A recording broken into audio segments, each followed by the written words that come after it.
It's the 10th anniversary of World Abolish the Death Penalty Day, and we're asking the question that the UN and the EU have been asking, which is when will we see a worldwide ban on capital punishment?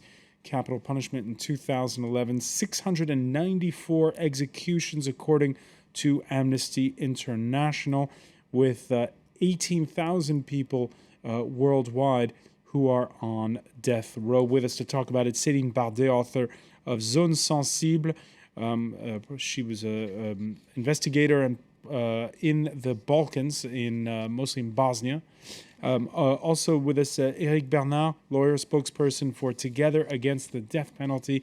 Avi Biton, the human rights attorney.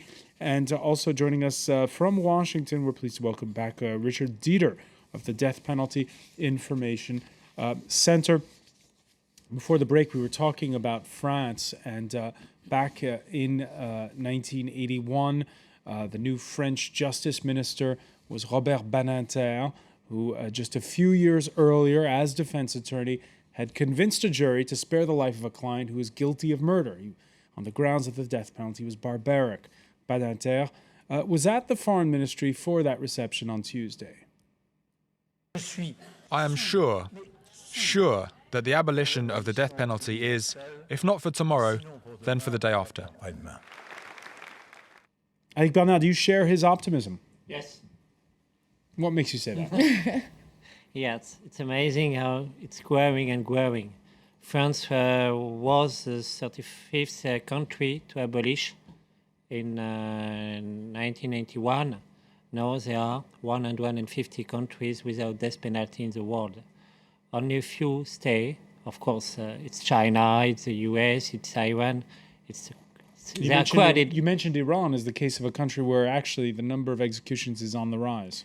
Yes, Iran is the one country we have to focus on, because it is the country where death penalty and executions are rising a lot, and it concerns children, homosexuals, and everyone, politics, everyone, and they are executing and executing. It's a big problem.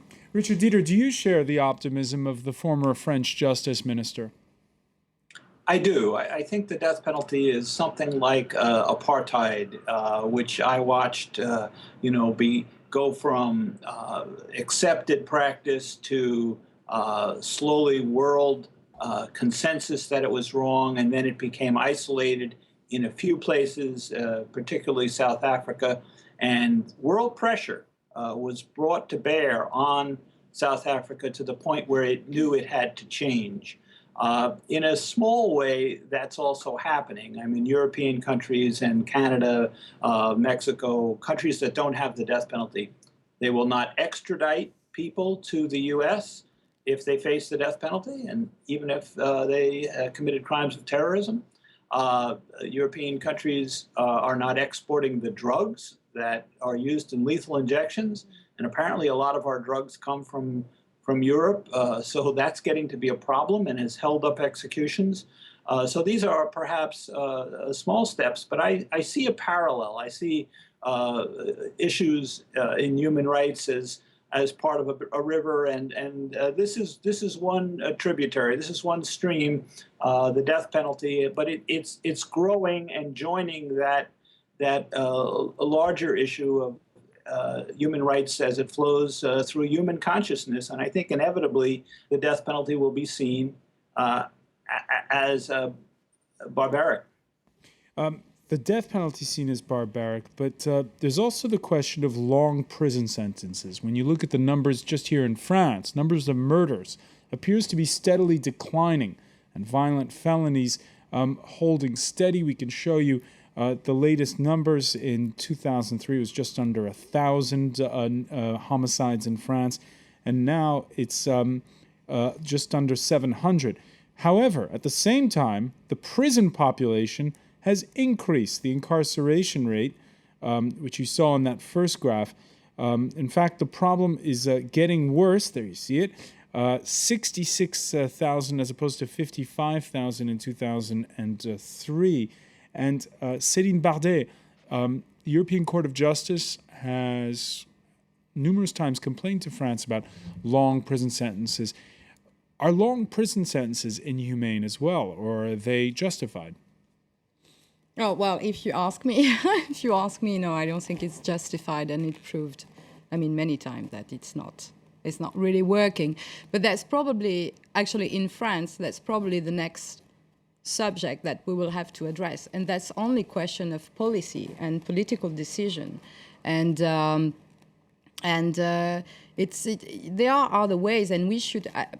As a French, I would like my country to try to look a little bit in other countries in Europe, especially North Europe, how things are done. But that means that you need to develop other things. You need to help, to develop social things, help people to be reintegrated and all this. So it's a question of pure political decision. And I hope France will move on with this. And I think that the cases of the European Court are very good, because it's very good to show, at least to highlight, that in France it's not, we can't continue to do that, and that's not according to the European norms, which we are part of. Richard Dieter, in the United States, more and more you see these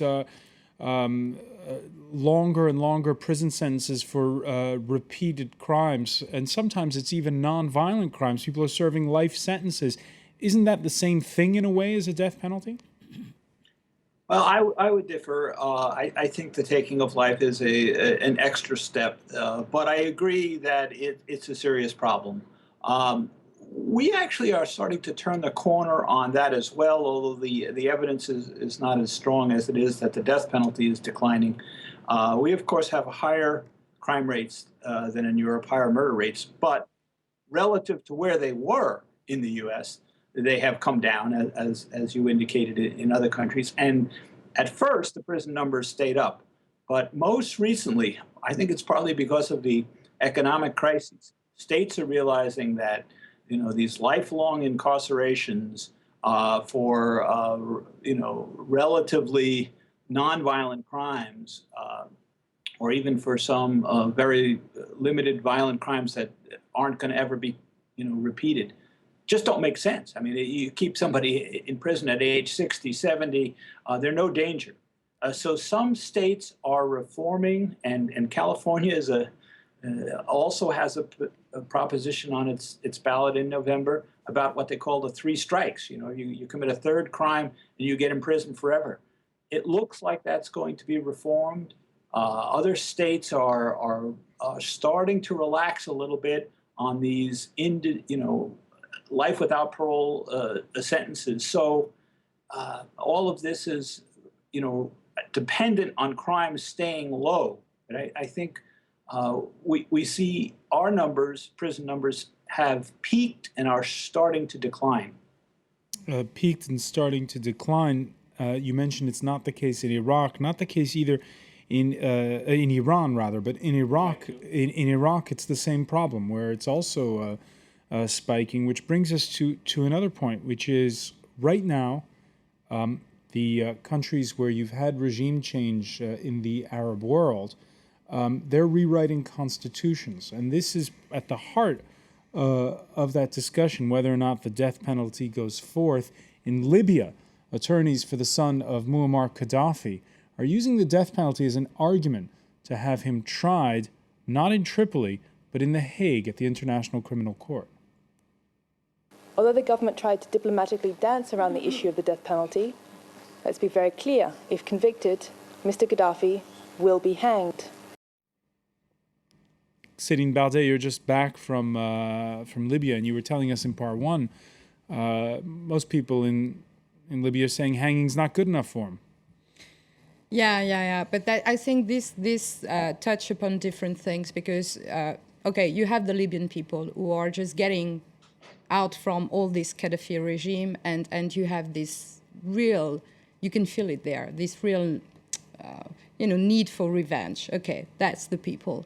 Then you have the second level in Libya where death penalty is part of the system, so is applicable right now, though they are working on a new constitution. And then you have the issue of the son of Gaddafi that is now discussed at the ICC, and of course it's an argument because you know that Libya would like to be able to try themselves the son of Gaddafi. I mean, Melinda Taylor, she's right. I mean, that's a big issue. So let's see how this can be sorted out. Avi Biton, do you understand when the Libyans say that they want to put Gaddafi's son to death? Would you understand their point of view? Of course, I understand. But we are lawyers here. We are talking about rules to protect life, to protect democracy. And a new regime cannot build itself on death. When you look, Eric Bernard, at Tunisia, where they're also writing a constitution right now, and you look at Egypt, where they're also writing a constitution right now, what do you think the trend is going to be in these countries? It's a big issue. We can also add Morocco and Algeria, because there is a world movement. On one side, there is the Islamic parties. In all the countries, they are at the power, and they are not keen to abolish very soon. But there is also now a big debate, and it's open mind. For example, you spoke about Libya, about Tunisia. We have next week a congress in Morocco, the first in our interventionist country, a regional congress. We will have people from Libya, Egypt, Algeria, Tunisia, Morocco, Mauritania, for the countries, speaking about death penalty, exchanging views, and it will help then in these countries to discuss and then at the end to get to the abolition. But how much weight will it carry when you hear what Céline Bardet was just describing a moment ago as this popular thirst for revenge against the previous regimes? The revenge is native of people, of a population, not of the law, not of justice. Of course, we all have, individually or globally, the smell of the blood, the revenge, but it's not justice. We had it also in Europe, in every single cases, but it's not the way to progress. This penalty is no more a local issue. It is now an international issue. It is now a human rights issue for all the countries in the world. And it changed for now 20, 30 years, and these countries will at one day change. Céline Bardet, when you look now, it's been 20 years since the conflict in the Balkans. Yeah. When you look, we're about to the trial of Radovan Karadzic is coming to an end soon. Yeah. When you look at that, what kind of look do you think the Bosnian people have on this issue at this point?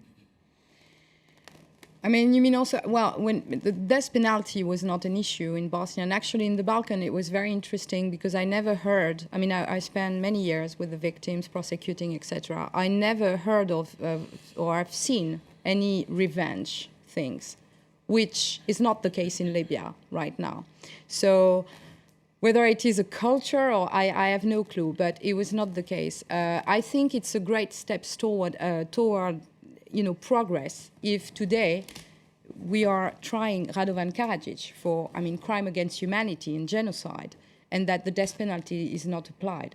I think it's a good progress, and that's how they see it. Again, the people, they are not that much, especially the victims, they are not that much preoccupied by the sentence and again, be it a death penalty or not. They want things to be said, they want to be recognized in what happened to them, and that's what matters for them. And just to add to what you say, yes, death penalty is not a local issue anymore, it's international. And we had yesterday or 2 days ago, Ban Ki-moon, it's part of the norms of the UN.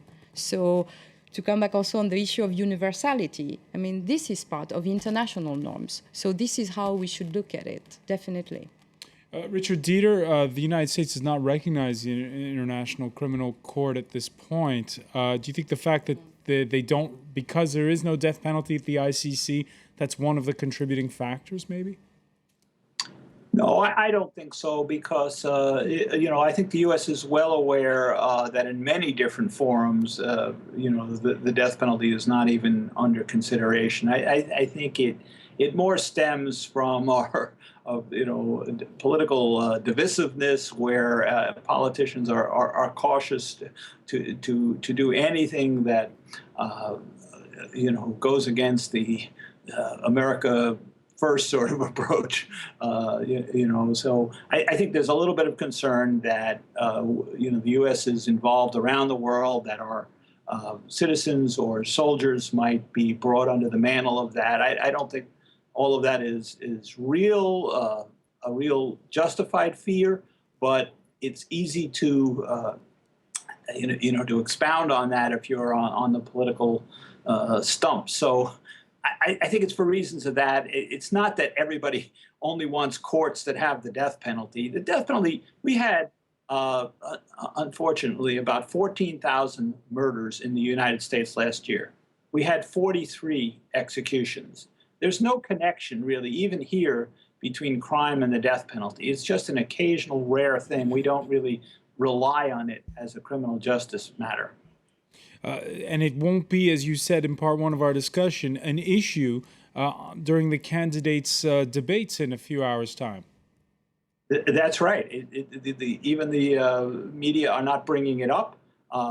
In name, both of the presidential candidates support the death penalty, but both have said they recognize there are serious problems with it and are just not using it. And it's not something the public thinks the president should get very much involved in. So there is a debate in the states. And the local level, the death penalty is still an issue in the campaigns, but not on the national level. And I think it's slowly eroding as part of our criminal justice system. It's more of a symbol at this point, an important symbol and a life and death symbol. But it's not part of our regular punishment or like prisons are. All right. Well, I want to thank you very much, Richard Dieter, for joining us for this discussion from Washington. I also want to thank Céline Bardet, Éric Bernard, and Avi Bitten. Thank you for being with us here in the France 24 debate. A programming note for you. At 7:10 p.m. on Thursday, you'll see an exclusive interview, 7 p.m. rather, Thursday, exclusive interview with the French President, François Hollande, debriefing afterwards right here. So keep watching on France 24.